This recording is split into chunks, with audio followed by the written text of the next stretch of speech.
Good afternoon po, Doc. Carla po from Dexa Medica. Bago ka? Yes, Doc. First time ko pong i-cover kayo.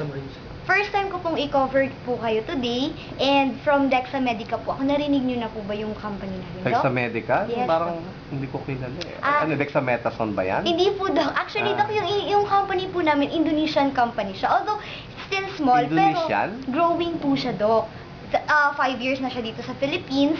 And, pero sa Indonesia po, very, very established na siya na company. Indonesia? Yes, Doc. But we have good products. Anyway, Doc, yung products po namin, meron po kaming domperidone, Vometa, meron din po kaming cefadroxil, Druzid, meron kaming ketorolac, Remopain, and meron kaming phenofibrate Trolip.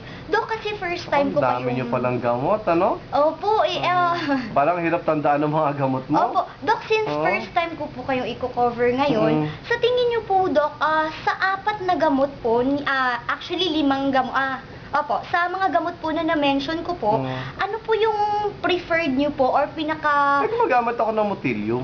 So yung preferred niyo po na madalas niyong gamitin para sa mga patients niyo po, Ako marami kasi akong ba? pasyente na binibigyan ko ng Motilium.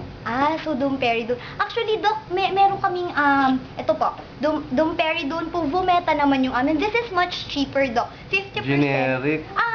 Actually, Doc, bioequivalent naman siya sa Motilium. We have papers, Doc, and documents I can give you, Doc. Doc, actually, yes, Vometa FT po, fast melting tablet siya, Doc. Ang kagandahan niya, Doc, it's only 12 pesos. So, 50% really more affordable. Baka mura dahil hindi naman effective. No, Doc, kung gusto niyo po, pwede niyo pong i-try at tingnan niyo kung hindi po, Doc, Ayaw, i-try yan. Hindi po, Doc. Anyway, ano po siya, Doc, ang kagandahan niya, hindi na siya kailangan ng water. In less than 1 minute, 30 seconds, nadi-dissolve agad siya sa mouth ng patients natin. So, very, very comfortable for our patients. And hindi lang yan, Doc, meron siyang strawberry mint flavor. So, very tasty siya for the patients. If kung gusto niyo naman ng parang kumbaga ang pasyente naman naghahanap po ng kumbaga okay na ako, maganda experience ko sa Motilium. Mga pasyente ko, okay naman, natutuwa naman sila, gumagaling sila kagad sa Motilium. But kung may pasyente po kayo na syempre hindi naman po lahat ng pasyente gusto po nila syempre yung cheaper at the same time maganda naman yung effect, pwede niyo pong subukan, Doc. Merong mas mura din dito eh. Bibigyan ko po kayo ng, kung gusto niyo po, bigyan ko po kayo ng starter dose para po sa Vometa namin. Para lang po masubukan niyo po kung gaano siya ka-effective para sa inyo. Bakit Vometa? Vometa po kasi it's for nausea, vomiting, and dyspepsia. Vometa, vomiting. Para daw po, kunyari, nabavomit ang pasyente. Vometa, madali pong tandaan. Vometa, vomibenta. Ganun ba yun? Yes, Doc. Bumibenta siya, Doc. Di malaki sa benta mo rito? Kasi po bago lang ako sa area na to, Doc, kailangan ko pa siyang establish pa po. Kaya po kailangan ko pong tulong ng mga doktor po. Kasi ginagamit ka ang Motilium, tsaka yung ahente ng Motilium madalas pumisita sa akin. Tapos pinapadala pa ako sa ibang bansa. Doc, simula po ngayon ako na po makikita nyo. Ko-cover po ako madalas.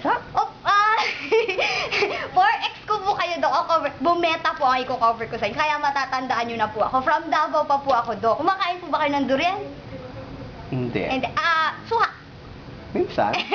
Sige, Doc, pag may lumuwas po na kamag-anak ko, bibigyan ko po kayo. Yun ba yung pinupulong ko? Suha? Hindi po, para lang po sa inyo. Kasi nasabi ko from Davao. Pero, Doc, Vometa. Tandaan niyo. Vometa? Vometa. Very, very nice. Vometa talaga siya. Vometa, domperidone. Bakit may, FT ba yun? Ano FT? FT po, fast technology. Kasi nga po, meron siyang fast melting technology.